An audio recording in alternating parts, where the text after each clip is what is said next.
These are two of the best players to ever step on a basketball court. One made his name due to his scoring ability, relentless desire to win, and his earnest.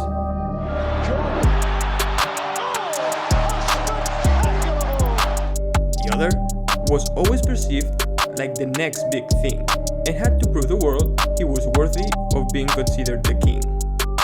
With tremendous versatility on both ends of the court, outstanding basketball IQ, and obviously, a freak of nature, he is now being compared to who was once considered the undisputable greatest of all time.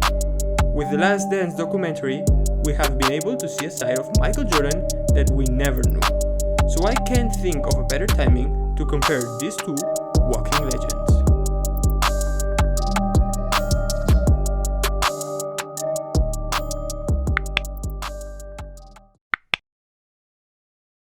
Michael Jordan played 15 seasons, won 6 rings, and still till this day has the greatest PER career in NBA history.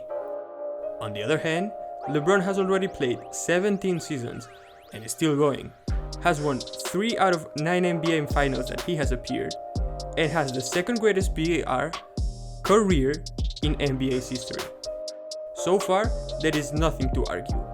Michael Jordan is at another level, and there is no argument whatsoever to think otherwise. Well, allow me to respectfully disagree. While these numbers might not be in favor of LBJ, if you only put these facts on the table, you would be missing a lot. Out of the 6 NBA finals MJ played, he went up against an MVP 4 times in his career, and never with multiple players who had or would win the award were on the same team. For LeBron, his finals matchups were a whole other thing. Every single appearance that the king has made to the finals, he had to battle at least one MVP. He went up against a roster that in the future would produce 3 MVPs. He came back from a 3-1 deficit against arguably the best team the NBA has ever seen, not to mention the fact that in his last 2 appearances, he had to battle against 2 of the greatest NBA players of all time, plus the super team of the moment. This is why when we compare all Jordan's 6 finals numbers to LeBron's last 6, the king proves yet again that he is as good as anybody has ever been in this game. In all statistical categories, LeBron beats Michael. 40-point games, rebounds, assists, over 60% in field goal percentage, more than 3 steals, more than 3 blocks, and of course, in triple-doubles. Michael might be perceived as the clutch of the clutch, but the data proves that LeBron is actually better in the playoffs. If we take the go-ahead shots in the final 5 seconds that Jordan took in his career playoffs, only in the 4th quarter or overtime, we find that he made 5 of 11 field goals, of them 3 were buzzer beaters. That makes a 45.5% of makes. LeBron has made 7 out of 15 and almost twice as many buzzer beaters than Mike. Another thing I don't hear enough people mentioning. Jordan had one of the greatest coaches in the game. Phil was straight up a genius. But can someone tell me what coaches Bron has had during his 17 years?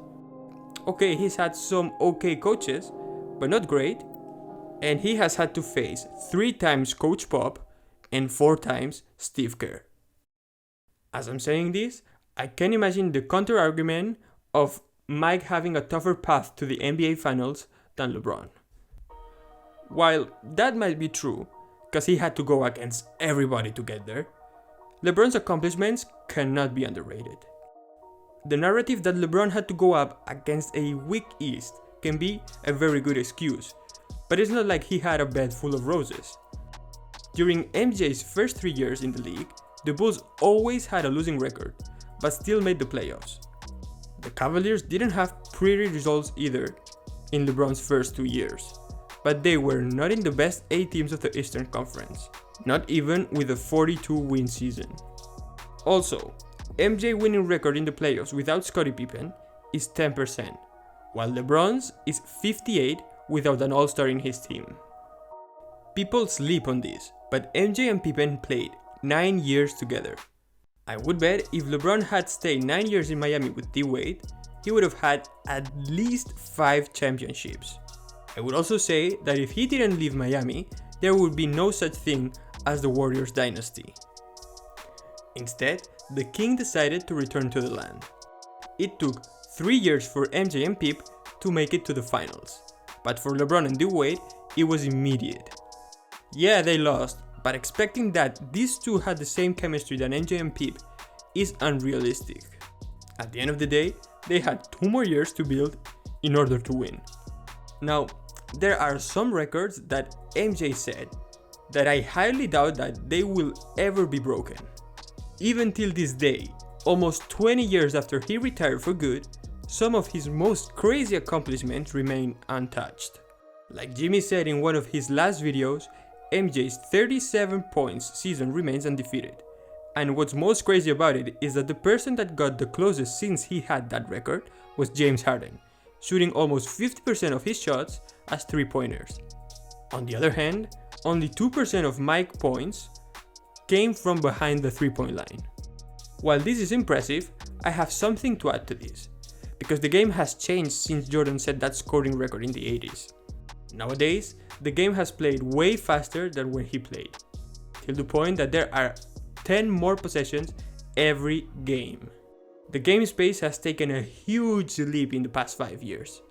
The evolution has been so crazy that 30 points in the 80s do not equal to 30 points at today's style of game, since teams would have had 10 more tries to score. If MJ's season was played in today's pace, his average in points would go from 37 to 41. While LeBron will never beat Mike's scoring record, there is something about him that makes him better even with the age. Which is impressive because he entered the league 3 years younger than MJ and never took a gap year. If we compare LeBron's to Jordan's value over replacement over the years, we see clearly that Mike got to a level that LeBron never did. But he also took 3 breaks during his career. The consistency and durability of LeBron's career is something really unique. He even has a higher average of value over replacement. So when we compare the amount of accomplishments he had at the age of 33 versus Michael's, we can see that with 4 more seasons, he had 1 more MVP, 5 more appearances to the NBA Finals, 4 more first team All-NBA. Now here's the crazy thing. LeBron currently ranks 3rd in all time in scoring, but not only we know that he has at least 3 more years in him, but he has them at a very competitive level. So let's assume that in the following 3 seasons, he will play in an average of 74 games. If he was to maintain this year's averages, he would not only become the player with the most points in the NBA history, but the first player to ever score over 40,000 points, surpassing by far Michael Jordan and by far Kareem's iconic 38,000. But wait, because LeBron is not only a scorer, he is a beast and legendary passer. So good in fact that if he maintains his averages of assists, in 3 years he will become the 3rd all-time in the NBA. That would mean that only Jason Kidd and John Stockton would have shared more assists than him in the entire history of the game. Now that I've said all I had to say, I want to make one thing clear. I am not saying LeBron James is better than Michael Jordan. All I'm saying is that first, whenever there is a GOAT discussion, there is not such thing as clear guy. And this video proves it. LeBron deserves to be in that conversation, and frankly, he deserves more love. Which brings me to my second point. I feel people do not appreciate this man's greatness. His entire career, he has been crucified by the media and the fans, but I feel that when he retires, the game will miss him a lot. So much that maybe some of his greatest haters will even love him. I wanted to give people a different point of view of how the media shows it. I'm really interested to see who your GOAT is and why. Last but not least, thanks for the support everyone has been giving me lately. Thanks for allowing me to do these videos and having the time of my life while working on them. I am eternally grateful. This is all for now. I see you in the next one. Subscribe and peace.